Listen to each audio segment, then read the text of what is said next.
Hello guys, this is Don Home Car Care. Today I'm gonna show you how you can replace your spark plug on 2016 Kia Sportage. These are the tools that we're gonna need for today. Our new set of spark plug from Kia authorized dealer only, and also our ratchet with extension and 16mm socket, and also our 10mm socket. And don't forget also to check your owner's manual. So ituturo ko sa inyo ngayon kung paano nyo gagamitin yung inyong manual. So this is our owner's manual. So dito po natin makikita kung kailan natin dapat palitan yung ating spark plug. So dapat chine-check po natin siya. So on my case, every 160,000 kilometers kailangan ko na po palitan yung aking spark plug. Pero depende po yun. Kung ating nararamdaman na ang ating sasakyan ay medyo mataas ng konsumong gasolina or garalgal na, pati palyado, kailangan na po natin siyang palitan. So ito po yung type ng aking spark plug, which is iridium type. Meron po tayong apat na type ng spark plug, which is copper, platinum, double platinum, and iridium. Sa aking case po ay iridium type. So lahat po ng sasakyan ay may kanya-kanyang espesifikasyon kung ano ang nararapat at tamang spark plug ang nagagamit para sa ating sasakyan. So on my case, my spark plug is iridium type na mas pinakamahal sa lahat. Ito po ay nagra-runs ng up to 120,000 kilometers to 160,000 kilometers. So ipapakita ko po sa inyo kung ano po ang mga types ng spark plug dito sa video na to. This is the internal view of the spark plug and how it works. Literally, spark plug gets its name spark plug because it creates spark. We know that the function of spark plug is to produce a spark at the required time to ignite the combustible mixture. Resistance, which is control the strength of the current. We have two types of electrodes that ignites our spark plug: central electrodes and ground electrodes. Central electrodes carry high tension current. Ground electrode is welded on the steel shell of the spark plug and thus get grounded when attached to the cylinder head of the engine. So this is the function of two electrodes ignites and creates spark and burn the gasoline to run our engine. And these are the four types of our spark plug. First is copper, second is platinum, third is double platinum, the last is our iridium. Now, let's get into install our spark plug. So now we're here sa ating engine.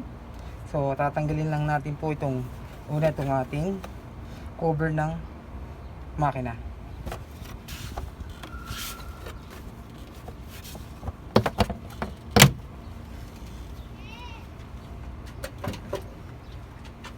So ako po ay 4-cylinder engine, so apat po yung aking spark plug.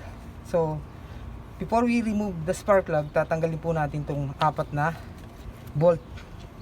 So under this bolt, meron po tayong boot, apat din po na nag-hold doon sa ating spark plug. So let's get started po. Iwagin lang natin.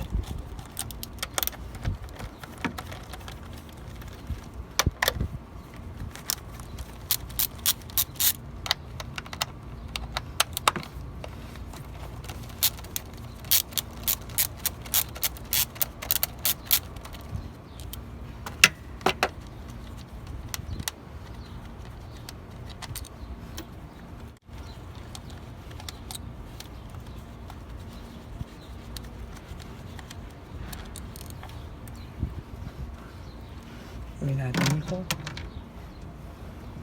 So now, bago po tayo nating tanggalin sa isa, unahin po natin isa bago tayo lumipat sa isa, para hindi po tayo mag-mix yung ating mga cord kung saan po yun siya naka-place.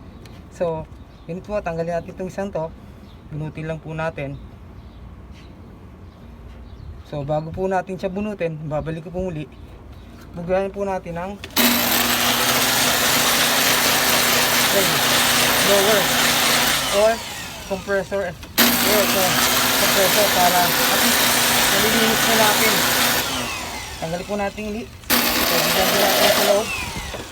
Ganyan lang po. So,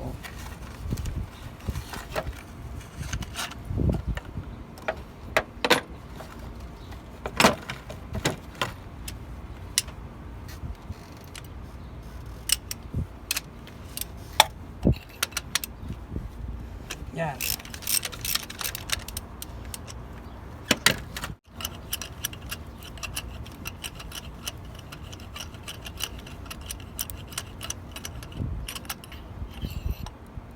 Yan.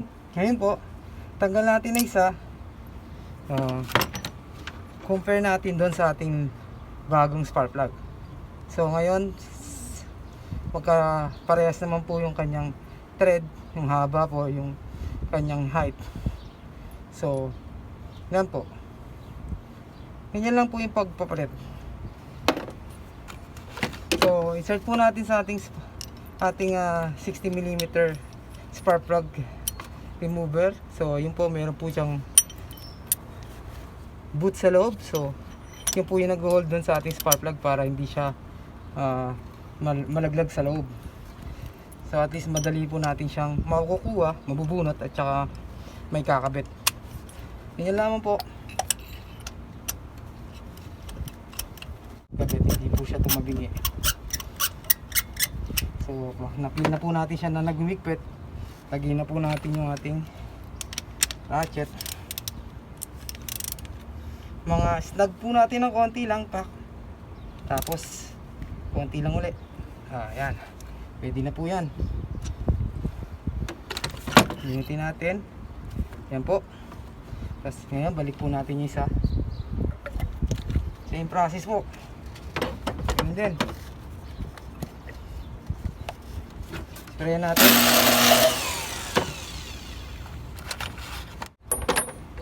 Kunin pala natin.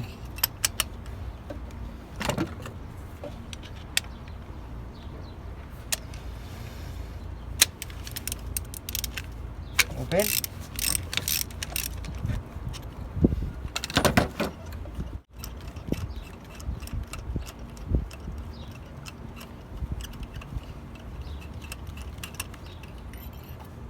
Ano? Hindi po. Yan.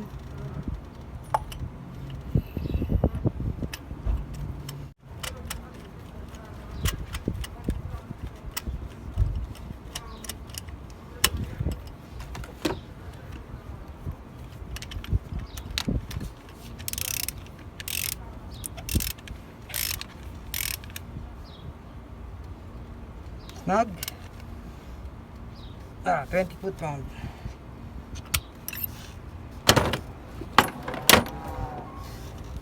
Balik po natin to. Ayan. Gamin po sa kabila.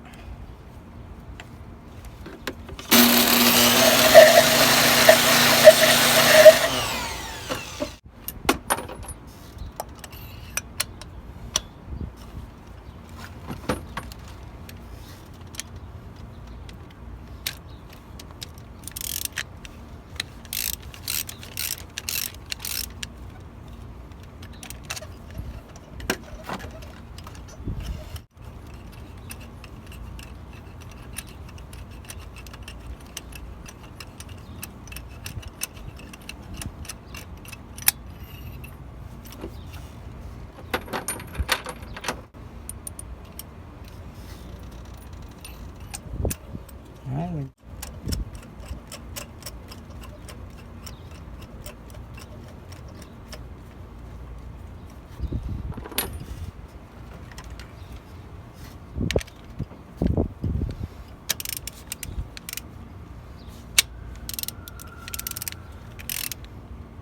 Snug. Ayan, we're done.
Snag.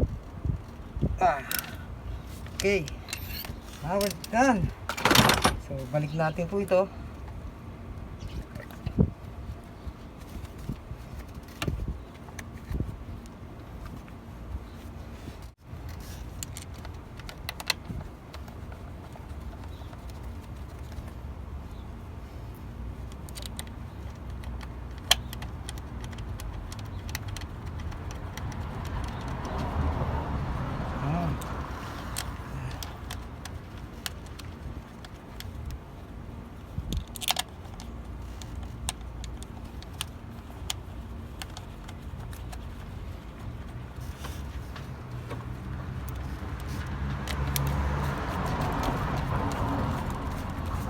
Hindi na po kailangan sobrang higpit.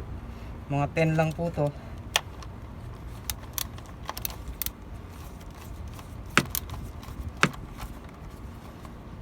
Yan lang. Please, mas snag lang po natin. Okay.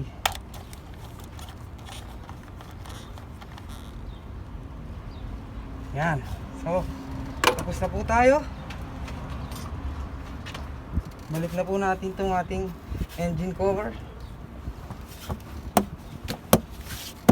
Ganun lang po kasimple. So start po natin yung sasakyan. So yan, punta na po tayo sa ating steering wheel.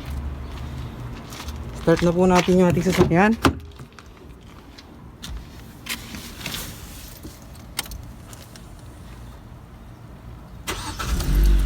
Yan. Ganun lamang po kasimple kung paano magpalit ng ating spark plug. Medyo gusilinahan natin ng konti. Oh, yan. Hindi na po siya garalgal at saka hindi na po siya palyado. So, ganun lang po paano magpalit. Sana, if you really like the video, please click like and don't forget to make comment below section po. So, if you are not a subscriber, also, please kindly subscribe kasi po wala naman pong bayad yung ating subscription. And also, don't forget to click the bell button. At least you will be notified kapag meron po akong bagong video. So, salamat po sa inyong panonood. Sana po may natutunan po kayong muli. This is Don Home Car Care ulit.